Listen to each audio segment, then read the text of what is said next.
Kádár. Mit csinál Kádár? Hazaadja. Antal. Antal majdnem elesik, Antal óriási hiba, és aztán mellé rúgja! Mit hagy ki Bistrov? Atya úristen! Hát ilyet ritkán lehet látni. Bistrov arckifejezés, ő se hiszi el.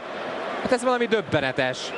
Mondjuk az is megér egy misét, amit a diósgyőriek csináltak már. Itt Kádár, nem tudom mire vált, Antal megcsinálja a cselet, ez eddig jó, nem szabadít föl, összeesik, Bistrov megszerzi a labdát, és aztán mellé gurít.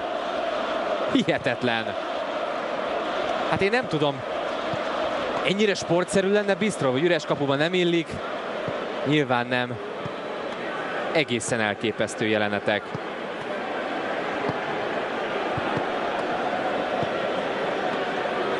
De Antal is, amit itt hibázott, és már előtte Kádár is elrúghatta volna.